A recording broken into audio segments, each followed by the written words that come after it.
Alright, and welcome back to episode 3. I've done my research, I've prepped the figure, now the only thing left is to get started. I didn't do a great job of recording my progress in a video, but I do have a few work in progress pictures. So I'll go through some of the more interesting or challenging parts of her costume and show you what those look like.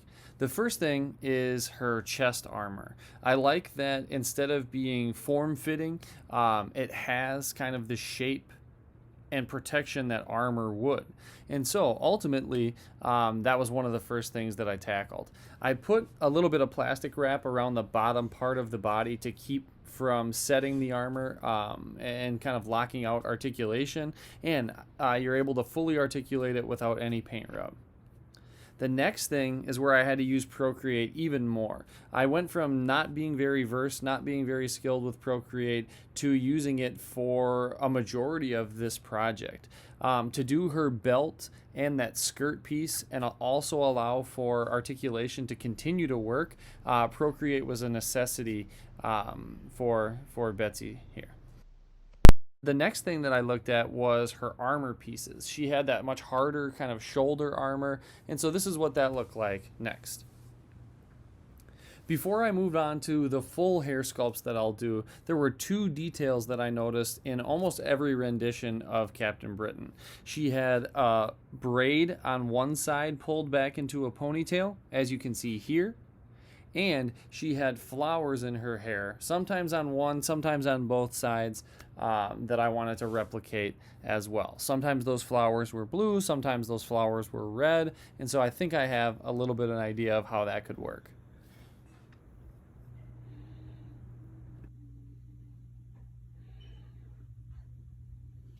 All right, and here we are over at the workbench. Part of the reason that I wanted to try a female custom is because I wanted to improve some skills that I felt were lacking. And one of those skills is sculpting hair. And so that's what we're going to kind of take a look at right now. As you can see, this is the alternate head I planned for Captain Britain. And I've already got an armature on the back. You can see that I've kind of cut away I did a couple sessions on it and didn't really like where it was going. So I think I have a couple different strategies that I can try out today. I watched hours and hours of videos and you know, posts and discussions from people like Christina Conan and DL Turner. But really, you can't learn just by watching. You got to be able to kind of jump in and learn by doing. So hopefully I'll be able to kind of put some of those strategies to use, and we'll see kind of where it goes. I've got Procreate. That's the putty that I'm going to be using. When it dries, it's a little bit more flexible. Don't have to worry about little pieces of it breaking off, and it's a little bit easier, I think, to get to kind of drape and mold in that shape that you would like. It's really sticky. My batch, I don't know if it's just my batch, is really hard. And so it's kind of hard to deal with. It's not like Abe's epoxy, which I think is a lot easier. But we'll see kind of if I can make this do what I want it to do. I've got some reference shots up over here, some pictures, and I've got a reference figure. I think that this figure right here has hair that's pretty similar to what I want, so I've got that sitting right next to me so that I can make reference to it as needed. All right, so let's go ahead and begin.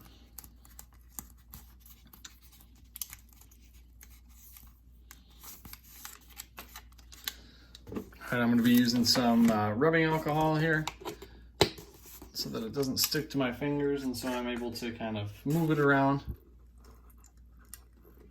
And to do some scoring lines to give the hair some definition, I'm going to be using this very sharp point. Had some dried sculpt on it from a couple sessions ago, and so I carved that off with one of my old X-Acto blades, and this thing is very sharp, very pointy now. And here what I'm doing is wetting my fingers with rubbing alcohol so I can smooth out and shape this clump of Procreate. I want to get it out into kind of a long, flat form so that I can carve hair detail into it. You can see, use the tip of the finger to flatten it out. Basically get it to the length and the shape of the ultimate piece of hair that you are looking for. And then I'll dip my sharpened tool here into the rubbing alcohol and carve those lines.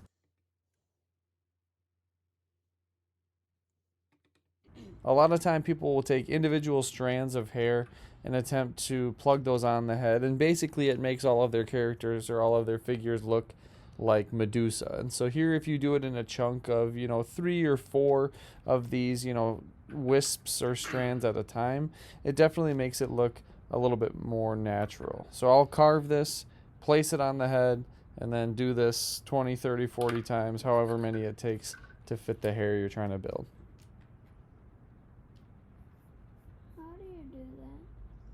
You can see it's got kind of that hair definition. And then if you take your armature, should be able to place it wherever you're interested.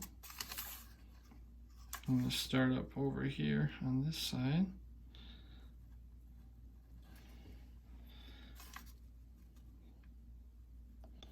It's a sticky mess, but that should be a good sign, as it should adhere pretty well to the figure.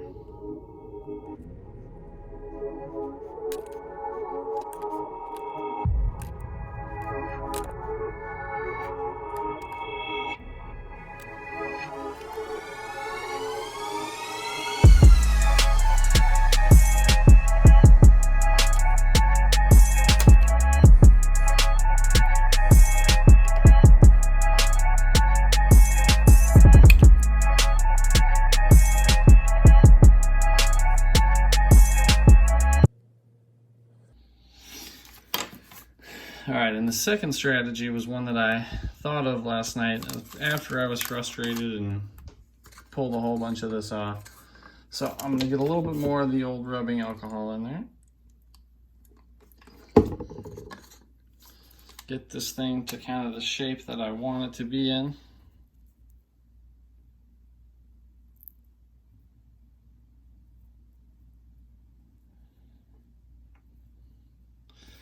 And then I've got a Netflix Jessica Jones that's got some nice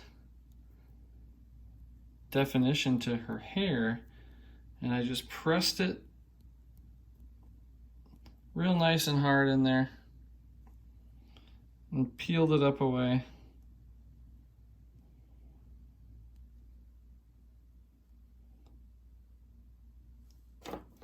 And it's able to give you that definition automatically, and allows you to kind of mimic some of that style that you're looking for.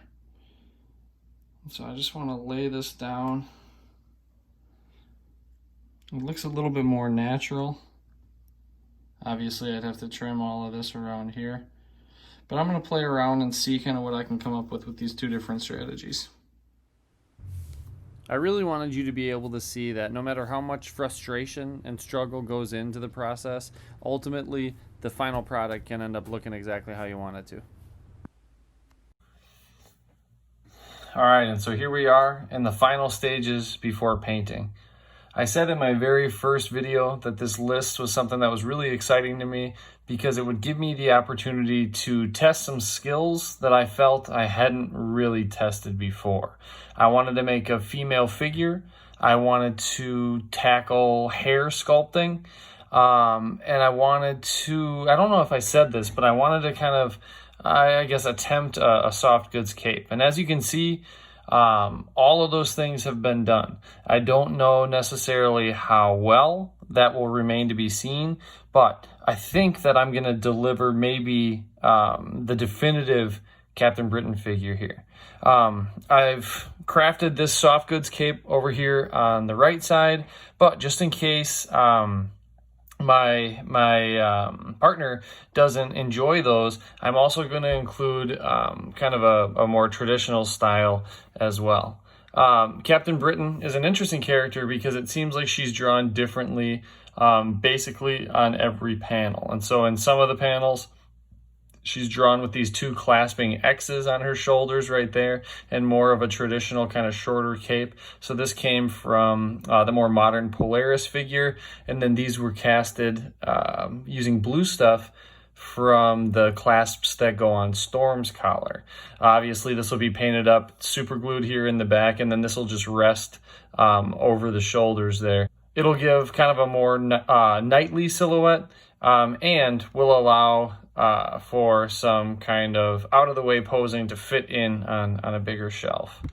Over on this side, however, you can see that I have sewn this. I actually inherited a sewing machine from a friend of mine, and really started to enjoy the process. My wife was making masks for COVID-19, and I was here making little capes for these action figures. My sister-in-law put it best when she said that I was over here just making baby clothes the whole time, and I thought that was highly offensive and somewhat hilarious.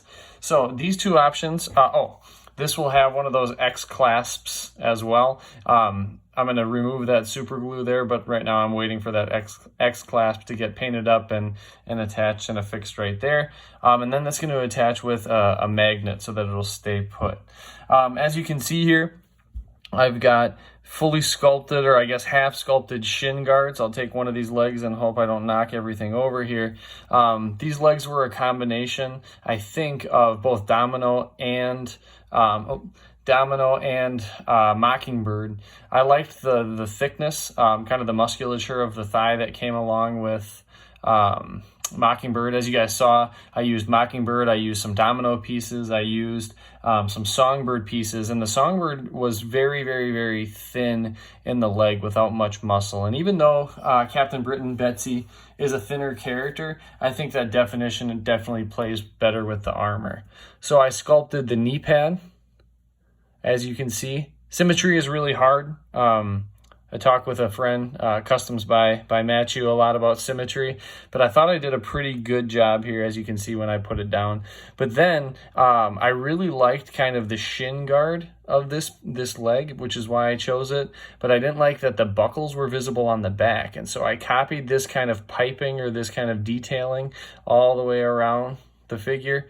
And then smooth this out. You can see these pieces kind of poking through, but they're smooth and sanded. Hopefully when the paint goes on, you won't be able to even see those things. And so the detailing you can see goes there at the bottom. And I think that's just going to make that appearance of the boot armor that she has just that much more interesting and I think believable. So these will be painted kind of a metallic blue all the way up through the knee pads, and then this leg will be white. So that'll be a nice kind of stark contrast.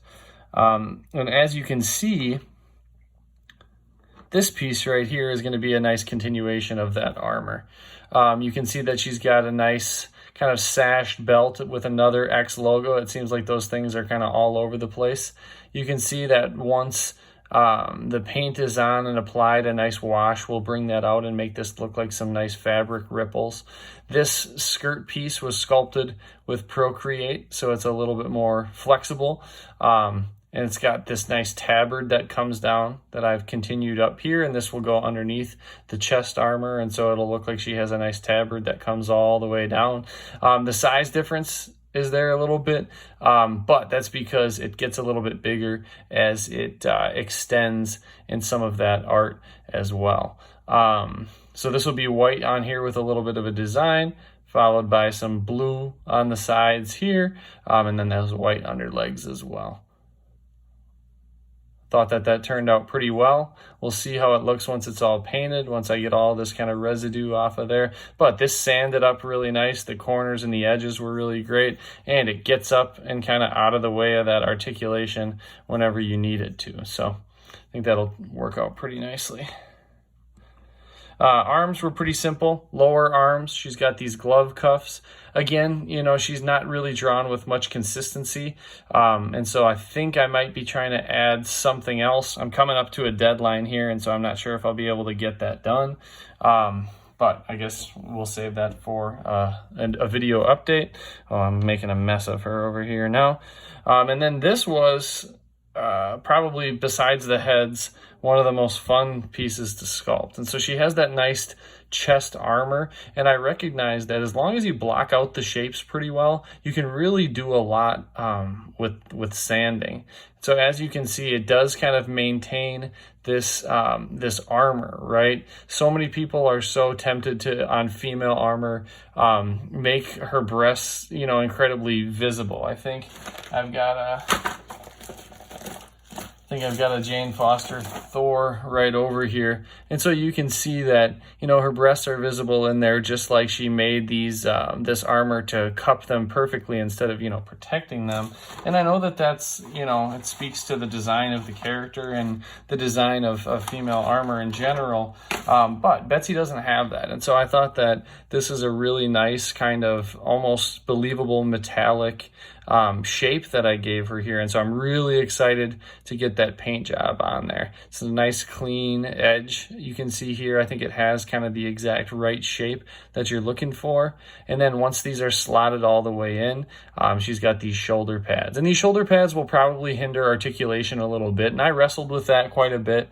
But if a character is wearing this big, I think it's called a cuirass, maybe not, but if a character's got that big chest armor here anyway, it's going to be a little bit hindered. And so I thought it was true to kind of the way that the character would actually move. And so I did remove a little bit of it here to give a little bit more articulation, but I think she moves well enough. And if you turn her and move to the inside, she can make some pretty nice kind of cross poses.